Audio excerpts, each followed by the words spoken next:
누가복음 3장 15절에서 17절. 우리 한 목소리로, 짧은 구절이니까요, 한 목소리로 같이 합독하겠습니다. 같이요. 백성들이 바라고 기다림으로 모든 사람들이 요한을 혹 그리스도가 심중에 생각하니, 요한이 모든 사람에게 대답하여 이르되, 나는 물론 너희에게 세례를 베풀거니와 나보다 능력이 많으시니가 오시나니 나는 그의 신발끈을 풀기도 감당하지 못하겠노라. 그는 성령과 불로 너희에게 세례를 베푸실 것이요 손에 키를 들고 자기의 타작마당을 정하게 하사 알곡은 모아 곳간에 들이고 쭉증이는 꺼지지 않는 불에 태우시리라. 아멘. 마지막 날이니까 그래도 얼굴, 옆에 사람들 얼굴 한번 볼 수 있는 기회 가지십시다. 사랑합니다. 축복합니다. 한 번만 더 인사 나누십시다. 주님이 일어나 도우실 겁니다.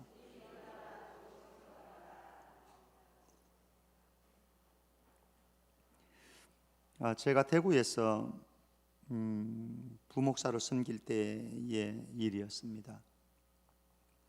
우리 집사님 아들 한 분이 알코올 중독자였어요. 아마 알코올 중독자의 성향을 아실 겁니다.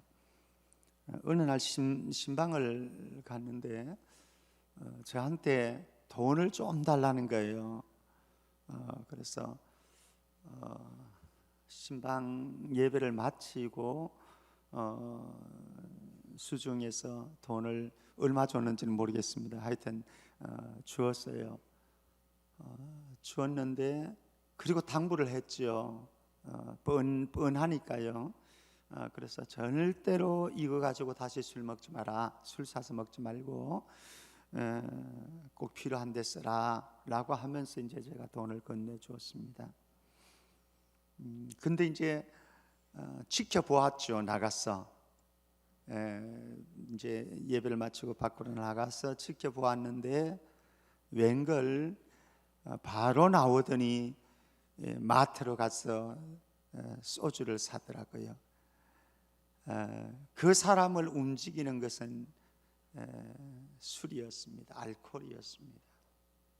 2020년도 저와 여러분들의 삶을 살아가는데 우리를 움직이는 동인이 무엇일까? 여러분들을 이끌어가는 힘이 도대체 무엇일까? 어떤 사람들은 그 중심에 돈이 있을 수도 있을 것이고, 어떤 사람은 그 중심에 또 사업이 있을 수도 있을 것이고, 어떤 사람들은 또 그 중심에 이성이 있을 수도 있을 것이고, 각자 다 다릅니다만은 이번 특별 새벽기도회에 참석하신 우리 모든 성도님들, 우리를 이끌어가는 힘이, 우리의 동인이, 우리의 관심이 오직 예수 그리스도가 되어지고 성령님이 되어지기를 주의 이름으로 축복합니다. 오늘 말씀에 보면은요, 15절 말씀에 보면은 세례 요한의 인기가 폭발하고 있습니다. 15절 보시겠습니다. 백성들이 바라고 기다림으로, 누구를 바라고 기다리는가 하면요, 메시아를 기다리고 있습니다. 유대인들의 삶 속에서는 메시아 대망 사상이 있지 않습니까? 그래서 오실 메시아를 지금 눈이 빠지도록 온 마음이, 생각이 집중되어 있습니다. 관심이 집중되어 있습니다. 그 메시아가 언제 오시나, 오시는 이 메시아가 과연 철장을 들고서 로마를 쳐부수고 주변의 나라들을 쳐부수고 예루살렘에 새로운 왕국을 건설하실 것인가, 여기에 주목되어 있습니다. 그래서 기다리고 있습니다. 그런데 오늘 말씀 보면 15절, 모든 사람들이 요한을 혹 그리스도신가 심중에 생각하니, 이들이 요한을, 세례 요한을 바라보면서 이분이 우리가 기다리고 있는 그리스도이신가라고 하는 생각으로 관심이 집중되어 있습니다. 모든 스포트라이트가 이 세례 요한에게 집중되어 있습니다. 이분이 우리가 기다리고 있는 바로 그분 아닌가? 그분 메시아가 아닌가? 우리의 운명을 바꾸어줄, 우리의 인생을 바꾸어줄, 우리의 삶을 이끌어갈 그런 메시아가 아닌가? 우리의 삶의 새로운 인생을 선물해줄 그분이 아니신가? 집중하게 되어집니다. 사실 1장 15절 말씀에 가면은 가브리엘 천사가 세례 요한이 출생할 것을 그의 아버지 사가랴와 엘리사벳에게 예고를 해 주었죠. 그때에 어떻게 가브리엘 천사가 고지를 해 주는가 하면은 이는 그가 주 앞에 큰 자가 되며 포도주나 독한 술을 마시지 아니하며 모태로부터 성령의 충만함을 받아라고 말씀을 합니다. 이는 그가 세례 요한인 거죠. 그가 주 앞에 큰 자가 되며 정말 큰 자가 되었습니다. 부모의 기쁨뿐만 아니라 모든 이스라엘 사람들의 기쁨이 되었습니다. 이 세례 요한이 메시아, 우리가 기다리고 있는 그 메시아가 아닌가 생각할 정도로 모든 관심이 세례 요한에게 집중되어지는 이 찰나에 세례 요한의 반응을 한번 보겠습니다. 16절 말씀입니다. 우리 같이 한번 읽었으면 좋겠습니다. 2016년도 저와 2020년도 저와 여러분들이 이런 길을 걸어갔으면 좋겠습니다. 16절입니다. 같이요. 시작. 요한이 모든 사람에게 대답하여 이르되 나는 물로 너희에게 세례를 베풀거니와 나보다 능력이 많으신 이가 오시나니 나는 그의 신발끈을 풀기도 감당하지 못하겠노라. 그는 성령과 불로 너희에게 세례를 베푸실 것이요. 17절도요. 같이 손에 키를 들고 자기의 타작마당을 정하게 하사 알곡은 모아 곳간에 들이고 죽쟁이는 꺼지지 않는 불에 태우시리라. 이 세례 요한은 예수님을 정확하게 알았습니다. 예수님을 정확하게 알 뿐만 아니라 자기 자신을 정확하게 알았습니다. 그래서 고백합니다. 2020년도 우리의 삶의 현장에서 주님이 내 인생의 어떤 분이신지를 명확하게 알았으면 좋겠습니다. 이번에 우리 학생들도 많이 참여를 해 주었습니다. 젊은이들도 많이 참여를 해 주었습니다. 저는 제 인생에 찾아오셨던 그 주님, 물론 저는 어려서부터 교회는 다녔습니다. 시골에서 다녔습니다. 그런데 예수님을 인격적으로 만나지는 못했습니다. 제가 예수님을 인격적으로 만난 것은 고등학교 1학년 때였습니다. 예수님을 인격적으로 만나고 난 이후에는 제 인생을 그분이 바꾸어 놓았습니다. 그래서 저는 오늘 여기에 있는 우리 청년들이 예수님을 인격적으로 만났으면 좋겠습니다. 부모님에게서 배웠던 예수님이 아니고 선생님이 가르쳐 주었던 그 예수님이 아니고 내 인생에 찾아오셔서 내 마음에 방문하셔서 나를 만나 주셨고 나를 만지셨고 그래서 내 인생에 개입을 해 주셔서 순간순간 상황마다 내 삶을 만들어 가시는 주님, 이 주님이 여러분들을 이끌어가는 인생 되어지기를 바랍니다. 그러면 되어지는 거예요. 그러면은 관념적인 신앙이 아니라 신학적인 예수가 아니라 내 인생에 경험되어지는 예수님, 여러분들이 공부하는 그 삶의 현장에서 경험되어지는 예수님, 직장에서 경험되어지고 여러분들의 관심과 생각을 사로잡고 있는 그 예수님, 교회에서 예배 드릴 때는 여러분들에게 찾아오신 예수님 같지만 여러분들의 삶의 현장에 가면은 까맣게 잊어버리고 그리고 저녁에 집에 와서야 잘 때에 잠시 기도하는 그 시간에야 다시 찾아오는 예수님이 아니라 우리가 어디에 있든지 무엇을 하든지 나를 붙잡고 계시고 내 머릿속에 내 가슴 속에 늘 움직이고 계시는 그 예수님, 내 삶의 이유가, 내 삶의 목적이, 내 삶의 방향이 이분 때문에 구성되어지고 이분 때문에 움직여진다라고 고백되어지는 그분이 우리 모두를 움직이는 2020년도가 되기를 바랍니다. 세례 요한은 사람들이 그들 자신을 향해서 집중하고 있는데 그 사람들의 시선을 자기에게 계속 집중시키려고 하지 아니하고 그 집중을 사람들에게 분산을 시키고 그 집중을 어디에다가 집중시켜 주는가 하면 메시아이신 예수님에게 집중을 시켜줍니다. 그러면서 고백을 합니다. 16절 말씀에 보면은 나는 물로 세례를 베풀지만은 그분은 성령과 불로서 세례를 베푸신다.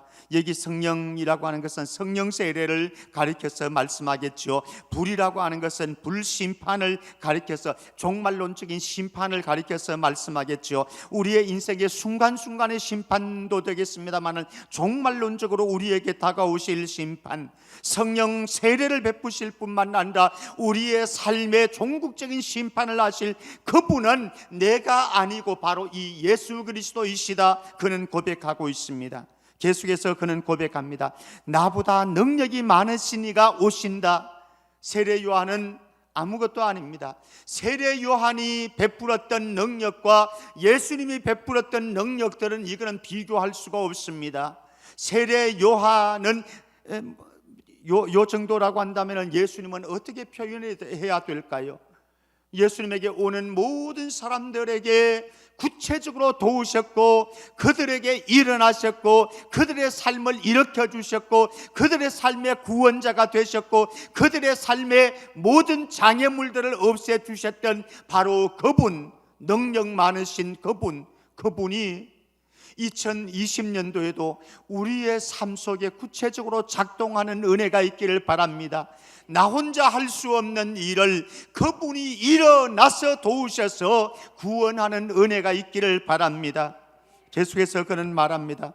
나는 그의 신발끈을 풀기도 감당하지 못하겠노라. 여기 신발끈을 푼다라고 하는 개념은 이렇습니다. 중동 지역에서 주인이 밖에 나갔다가 집으로 들어오면은 그 신발끈을 풀고 그리고 밖에 나가서 물을 뜨다가 대야에 물을 뜨다가 가지고 와서 주인의 발을 씻겨주는 사람, 이게 종인 거죠. 종입니다. 나는 그의 신발끈을 풀기도 감당하지 못하는 존재이다. 자기 자신을 정확하게 알았습니다. 그리고 예수님을 정확하게 알았습니다. 당신은 내 인생의 주군이시요 이스라엘의 왕이시요 온 세상의 왕이십니다. 만왕의 왕이십니다. 그래서 라이트를 내가 받는 것이 아니라 사람들의 주목과 사람들의 인기를 내가 받을 것이 아니라 이 모든 인기와 사람들의 관심을 주님이 받으셔야 마땅합니다. 그는 이렇게 고백하고 있습니다. 요한복음 1장 37절 말씀에 가면은 요한과 안드레가 세례 요한의 제자였습니다. 본래는 세례 요한의 제자였는데 세례 요한이 저쪽에서 오시는 분 예수님이시죠. 예수님을 가리켜서 하나님의 어린 양이라고 표현을 해 주었습니다. 가르쳐 주었습니다.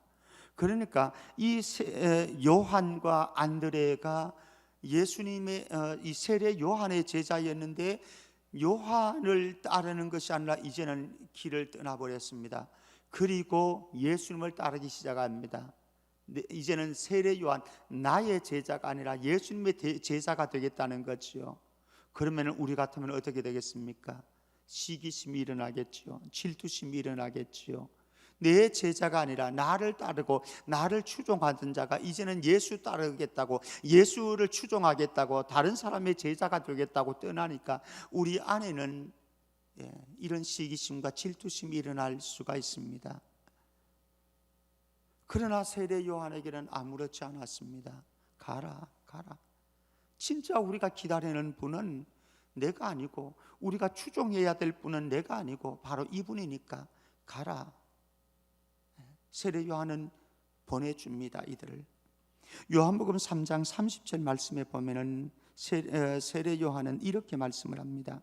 그는 흥하여야 하겠고 나는 쇠하여야 하리라.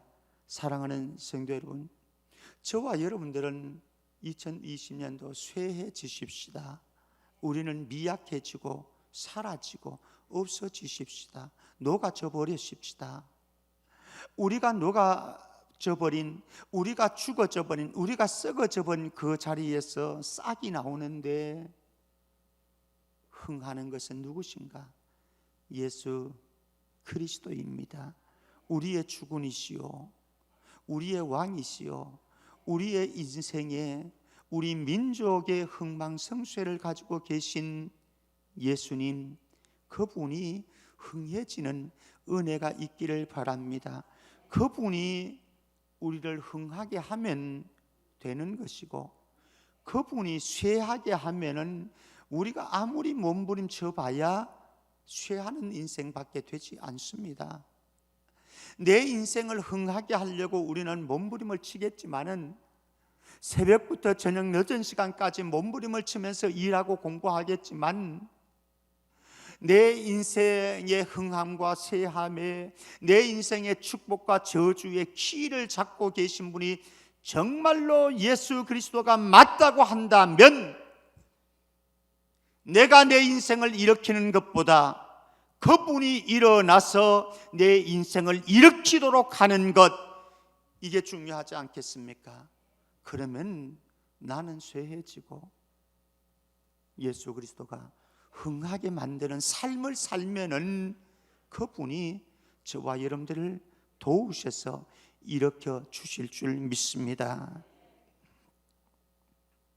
마태복음 3장 13절 14절 말씀에 가면은 예수님께서 요단강에서 세례를 베풀고 있는 세례 요한에게 나옵니다. 그러면서 예수님께서 세례 요한에게 나에게도 세례를 베풀어 달라 요청을 합니다.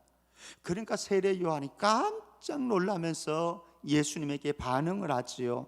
14절 말씀에 3장 14절 말씀 보면은 마태복음 3장 14절입니다. 내가 당신에게 세례를 받아야 할 터인데 당신이 내게로 오십니까? 그렇지 않습니까? 세례 요한은 예수님을 정확하게 알고 있으니까, 그리고 자기 자신을 정확하게 알고 있으니까, 사실은 세례 요한이 지금 많은 사람들에게 달려오는 유대인들에게 세례를 베풀고 있지만, 사실은 세례 요한이 세례의 핵심은 아니고 사실은 더 중요한 세례가 있는데 성령 세례를 베푸실 예수님이 더 중요한 거죠. 그러니까 사실은 요단 강변에서 세례를 베풀고 있는 이 세례 요한마저도 예수님에게로부터 성령 세례를 받아야 할 존재이거든요. 그러면서 예수님에게 만류를 합니다. 물론 예수님이 허락하라라고 해서 세례를 베풀긴 합니다만은, 베드로와 요한이 성전을 올라가다가 안전뱅이를 치유하지요. 그러니까 사람들이 야단났습니다. 평생 동안 걸어보지 못한 안전뱅이. 그래서 늘 성전 미문 앞에 앉아가지고 한 푼 주십시오 구걸을 하던 한 사람, 그들은 늘 보아왔거든요. 그 사람이 깨끗함을 입었습니다. 그러면서 그는 일어나서 자유롭게 활동합니다. 성전에 들어가서 찬양하는 일이 벌어졌습니다. 그 광경을 본 사람들이 있습니다. 그리고 소문을 들은 사람들이 있습니다. 그러니까 사람들이 다 베드로를 향해서 다가옵니다. 요한을 향해서 다가옵니다. 그러니까 베드로가 사람들에게 모여드는 그 사람들에게 말을 합니다.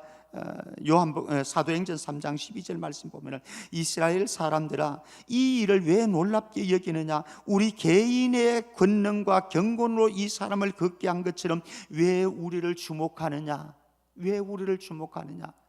우리의 경건과 우리의 능력으로 이 일을 행한 것 아니다. 이 일이 일어난 것은, 이 사람의 이런 기적이 일어난 것은 우리가 한 것이 아니라 부활하신 나사렛 예수 그리스도 그분이 행하신 것이다. 온 관심을, 사람들의 모든 관심을 예수님에게 집중시키고 있습니다.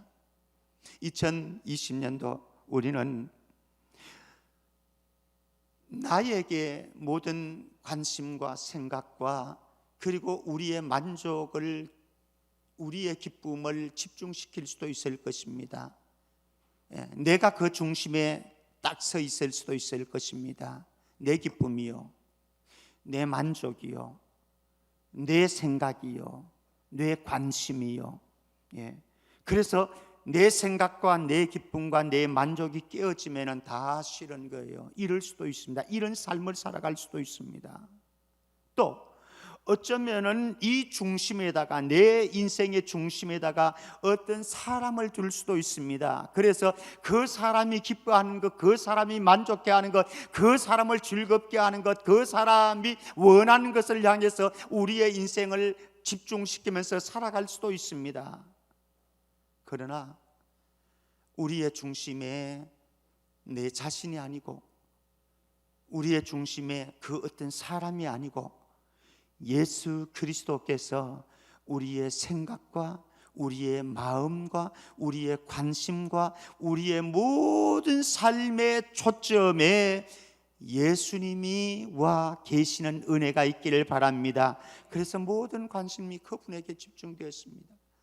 주님이 기뻐하면 족한 것이고, 주님이 웃으신다고 한다면 족한 것이고, 나는 아무것도 아닙니다. 2020년도 한 해 우리의 모든 삶이 예수 그리스도에게 집중되어서 주님이 만족해하는 인생, 주님의 기쁨을 추구하는 인생, 주님이 베풀어 주시는 사랑으로서 만족한다고 고백하면서 한순간 한순간을 살아가고, 모든 일들을 주님의 기쁨이 되어진다고 한다면, 주님이 칭찬하신다고 한다면 만족한 인생을 살아가는 우리 모두가 되기를 주의 이름으로 축복합니다.